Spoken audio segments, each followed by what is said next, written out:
The San Fernando Valley in 1986 was a place of endless sun and sprawling possibility. It was the California of postcards, a landscape of wide boulevards, ranch-style homes, and the quiet hum of ambition. For 29-year-old Sherri Rasmussen and her new husband, John Rutan, it was the perfect place to begin their life together. They had just moved into a stylish condominium in the heart of Van Nuys. Sherri was a rising star, the director of nursing at Glendale Adventist Medical Center, respected for her intelligence and warm, compassionate nature. John was a brilliant engineer, carving out his own successful career. They were a golden couple, deeply in love, their future stretching out before them like the bright, clear California sky. Their home was filled with wedding gifts and the easy laughter of newlyweds. Life was not just good, it was perfect. If you want to hear more true crime stories, don't forget to hit the subscribe button and turn on notifications. But a shadow from the past loomed over their new life,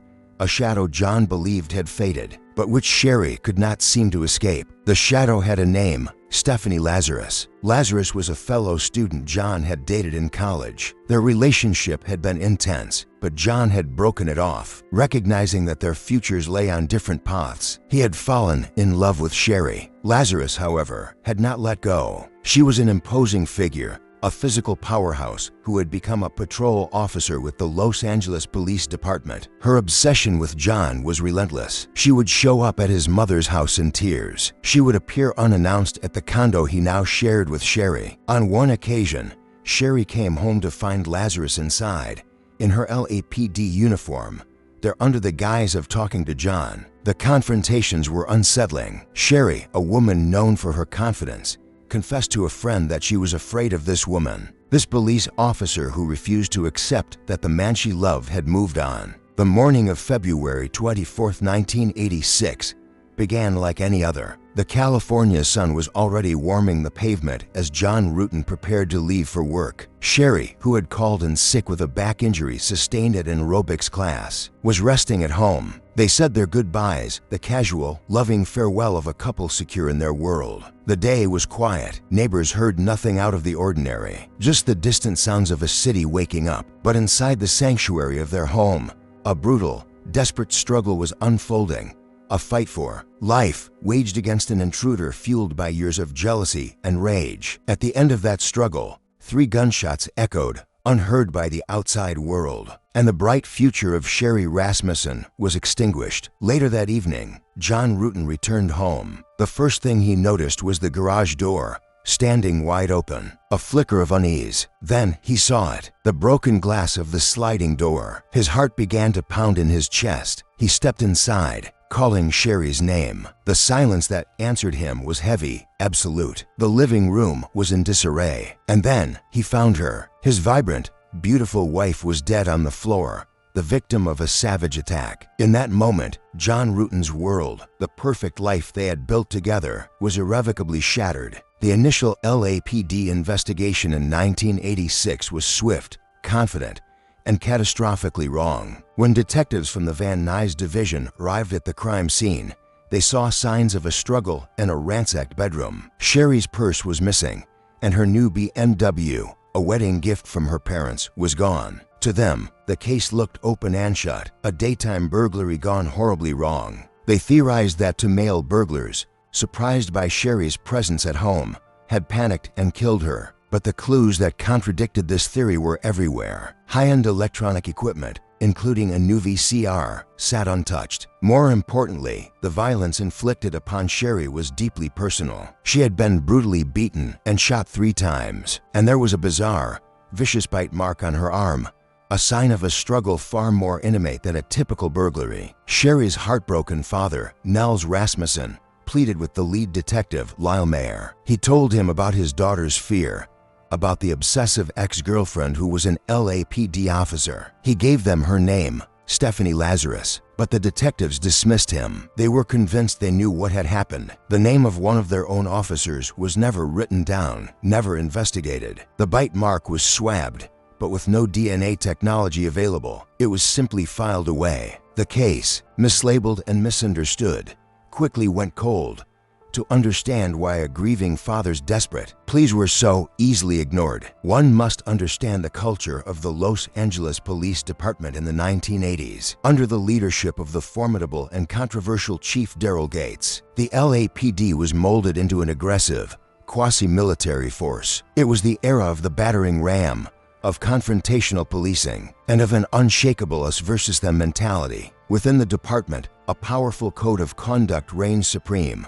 The blue wall of silence. Loyalty was paramount. Cops protected their own, often at all costs. The idea that a police officer, a sworn protector of the city, could be a suspect in a brutal murder was, to the detectives of that era, simply unthinkable. It was a possibility that their worldview, their entire professional culture, was not equipped to compute. Stephanie Lazarus was not a potential suspect. She was a colleague, part of the brotherhood. Nuys Rasmussen was an outsider, a civilian, a grieving father whose emotions were, in their view, clouding his judgment. The detectives saw a crime scene that fit a familiar pattern of burglary, and they locked onto it with unwavering certainty. This tunnel vision, reinforced by a powerful institutional bias, created the blind spot that allowed a killer in their midst to simply walk away, leaving a family's quest for truth to languish in a forgotten file for more than 2 decades. In a small, sterile interview room at the Van Nuys station, the air thick with the smell of stale coffee and bureaucracy, Nuys Rasmussen sat opposite Detective Lyle Mayer. The grief was a physical weight on Nuys,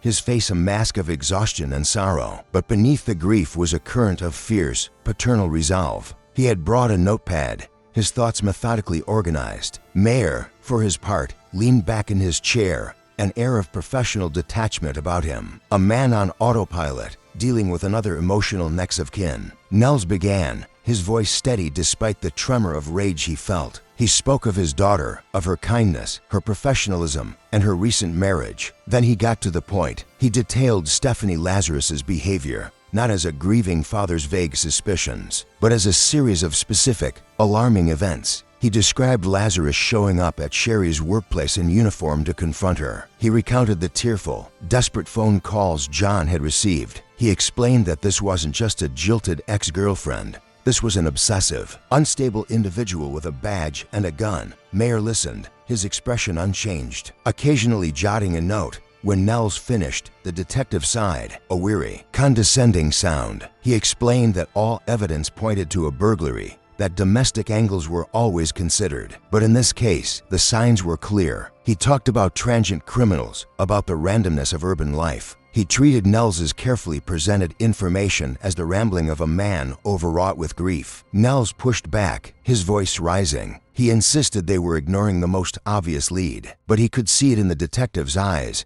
The decision had already been made. He was being managed, placated. He walked out of that police station, not only with the crushing weight of his daughter's death, but with a new, terrifying burden. The knowledge that the people meant to find her killer had already decided to stop looking. For the next 23 years, the murder of Sherri Rasmussen remained a ghost in the LAPD's files. The case file, thick with the flawed burglary theory, gathered dust on a shelf. During those same years, Stephanie Lazarus thrived. She moved from patrol officer to detective, building a reputation as a specialist in art theft cases. She was respected, well-liked, a dedicated officer who married another detective and started a family. She worked out of the same police headquarters where the evidence from Sherri's murder was stored. For more than 2 decades, the killer and the clues to her crime existed under the same roof, a dark and unbelievable secret hidden in plain sight. John Rutan, his life shattered by the loss of his wife, eventually moved on, but the trauma of her murder never left him. Sherri's parents, Nuys and Loretta, never gave up hope for justice, but as the years turned into decades, that hope began to fade, eroded by the dismissive certainty of the original investigators. The truth, it seemed, was buried forever. In 2009, a new generation of detectives in the LAPD's cold case unit pulled the dusty file for the murder of Sherri Rasmussen. It was a routine review, one of thousands of unsolved cases. But as Detective Jim Nuttall and his team read through the old reports, they were stunned. The original detectives' laser focus on the burglary theory made no sense. Why would burglars ignore valuable electronics? Why was the violence so personal? And then they read the notes from Sherri's father, his desperate, ignored pleas to investigate John Rutan's ex-girlfriend, the LAPD cop. It was a stunning revelation. For the first time in 23 years, someone was looking at the case not as a burglary, but as a murder fueled by jealousy. The detectives knew they were treading on dangerous ground. Their prime suspect was not some unknown criminal. She was one of them, a respected member of the department. They had to proceed with absolute secrecy. The key, they realized, lay in that long-forgotten piece of evidence, the swab from the bite mark on Sherri's arm. It had been preserved in a freezer tube for over 2 decades. In 1986, it was just a piece of cotton. In 2009, it was a potential time capsule containing the killer's DNA. The journey of that small piece of evidence, from a dusty box to a definitive piece of proof, was a marvel of forensic science. The detectives hand-carried the evidence tube to the serology DNA unit of the LAPD crime lab. The lab itself was a world away from the gritty squad rooms, a sterile environment of humming machines and focused technicians in white coats. The first challenge was the age and condition of the sample. Over 23 years, DNA degrades, breaking down into smaller, less useful fragments. The technician, Jennifer Butterworth, knew that a standard DNA analysis would likely fail. She would have to use a more sensitive and advanced technique known as polymerase chain reaction, or PCR. This process acts like a biological copy machine, taking the few surviving fragments of DNA and replicating them millions of times over until there is enough genetic material to create a full profile. It's a painstaking process requiring a sterile environment to prevent contamination from even a single stray cell. Days were spent carefully extracting the genetic material from the cotton swab, amplifying it, and then feeding it into a sequencer, a machine that reads the unique genetic markers that identify an individual. The detectives submitted the swab to the crime lab, their request disguised within a batch of other cold cases to avoid raising suspicion. Then they waited. The results came back, and they were explosive. The DNA from the bite mark belonged to a woman. In that moment, the official narrative that had stood for 23 years was completely demolished. The killers were not two male burglars. The killer was a woman. At the same time, a forensic odontologist examined the photographs of the bite mark itself. The expert concluded that the pattern of the teeth, the deep impressions, and the bruising indicated a bite made not in self-defense, but in a moment of extreme, uncontrollable rage. It was a bite of fury. The science was painting a psychological portrait that perfectly matched the motive of a jealous lover. The cold case team now had a scientific foundation for their suspicions. Their focus now narrowed with chilling certainty onto Detective Stephanie Lazarus, but they still needed to prove it. The cold case team began a covert surveillance operation, a delicate and dangerous dance to investigate one of their own colleagues without alerting her. Inside a cramped surveillance van parked down the street from Lazarus's suburban home, detectives Jim Nuttall and Dan Jaramillo sat in the pre-dawn darkness. The van smelled of cold coffee and stale tension. For days, this had been their world. Jaramillo lowered a pair of binoculars. "She's on the move," he said, his voice a low murmur. They watched as Stephanie Lazarus, now a mother in her late 40s, loaded her child into the car and drove off, just another working mom starting her day. But to the men in the van, she was the target. The psychological strain of the operation was immense. Every phone call, every email carried a risk. They couldn't use department resources in the usual way for fear of tipping her off. They were hunting one of their own, and the paranoia was constant. Was she watching them back? Did she have friends who might alert her? It was a cat-and-mouse game played entirely within the confines of the LAPD. This wasn't just about solving a murder. It was about confronting an institutional nightmare. The men in that van knew that if they were right, the fallout would shake the department to its core. They had to be perfect. They had to be patient. They waited for their moment, for a single, discarded object that could connect a respected detective to a brutal, 23-year-old crime. They followed Lazarus, documenting her movements, learning her habits. They needed to get a sample of her DNA to compare with the profile from the bite mark, and they had to do it without her knowledge. The opportunity came on a seemingly ordinary day. Detectives watched as Lazarus, while on a shopping trip, discarded a cup she had been drinking from into a public trash can. As soon as she was out of sight, an officer moved in and retrieved it. The cup was carefully sealed and rushed to the crime lab. The test was run. It was a perfect match. The DNA on the cup was identical to the DNA from the saliva left in the bite mark on Sherri Rasmussen's arm 23 years earlier. They had her. The ghost from the past now had a face, a badge, and a name. The detectives had their killer. Now, they just had to figure out how to arrest a decorated detective inside the very headquarters of the Los Angeles Police Department. On June 5, 2009, detectives devised a plan. They called Stephanie Lazarus, telling her they needed her expertise on a suspect in an art theft case. They asked her to meet them in a specialized interview room in the Parker Center, LAPD's main headquarters. The room was wired for audio and video. Lazarus arrived, confident and relaxed, a notepad in her hand, ready to help her colleagues. The detectives started casually, asking about her patrol days, her old partners, and then they mentioned the name John Rutan. A flicker of something crossed Lazarus's face, but she maintained her composure. She admitted to knowing him, to dating him. Then, the detectives mentioned his wife, Sherri Rasmussen. Lazarus's demeanor began to shift. She fidgeted. Her answers became evasive. The friendly chat had become an interrogation. For nearly an hour, the detectives calmly and methodically presented the facts, walking her through the day of the murder, asking her about her own journals that detailed her heartbreak over John, asking her about reports that her service weapon had been stolen just after the murder. Lazarus deflected, denied, and grew visibly agitated, her confidence crumbling with each new piece of information. Finally, the detectives revealed the ultimate truth, the bite mark, the DNA. At that moment, the mask completely fell away. Stephanie Lazarus, the decorated detective, was speechless as the interrogation concluded. Her own colleagues placed her under arrest for the murder of Sherri Rasmussen. The trial of Stephanie Lazarus in 2012 was a sensation. It was a story of love, obsession, and an almost unbelievable betrayal of trust. A decorated LAPD detective was on trial for a murder she had committed while a young officer, a crime her own department had failed to solve for over 2 decades. The prosecution,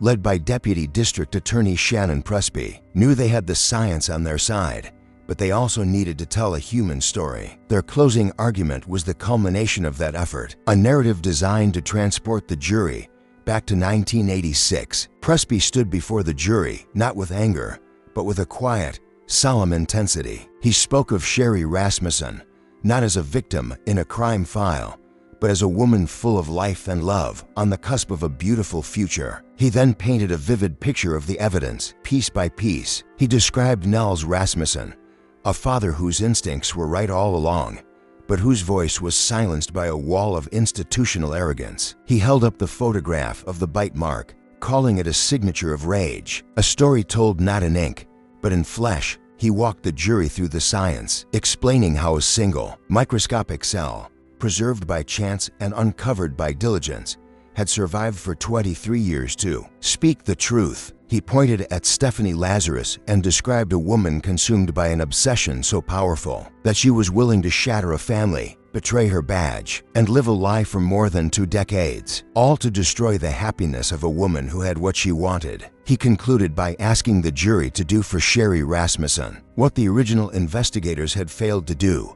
to listen to the evidence, to see the truth, and to finally, after a quarter of a century of silence, hold her killer accountable. The defense argued that the DNA evidence was contaminated, that the bite mark swab had been improperly handled over the years. They portrayed the crime scene as a chaotic mess, suggesting the DNA could have been transferred accidentally. They tried to create doubt, to argue that the 23-year-old evidence was simply too old to be trusted. But the evidence was too strong. The science was too precise, and the story of obsession was too compelling. After weeks of testimony, the jury found Stephanie Lazarus guilty of first-degree murder. She was sentenced to 27 years to life in prison. For Sherri Rasmussen's parents, Nuys and Loretta, it was a moment of profound, bittersweet justice. They had known the truth for 23 years, but no one would listen. Now, a jury had finally confirmed what they had suspected all along. Years later, long after the trial had ended and the headlines had faded, retired Detective Jim Nuttall sat in his quiet study. On his wall was a framed photo of his cold case team, the men who had dared to look inside their own house and expose a monster. He often thought about the Lazarus case. It wasn't just another solved murder. It was a profound lesson in the fallibility of institutions and the persistence of truth. He recalled the paranoia, the feeling of being a traitor while doing the most righteous police work of his life. He remembered the look on Lazarus's face in the interrogation room, that moment when the confident detective dissolved and the cornered killer emerged. The case had changed him. It had solidified his belief that evidence, science, and a willingness to question everything are the only true constants in the pursuit of justice. It was a dark and troubling chapter in the history of the LAPD, but it was also a story of redemption, a testament to the fact that no wall, not even a blue one, is strong enough to hold back the truth forever. The case of Stephanie Lazarus stands as a chilling reminder that the most dangerous monsters are often the ones hiding in plain sight, shrouded in the very uniforms meant to signify trust and protection.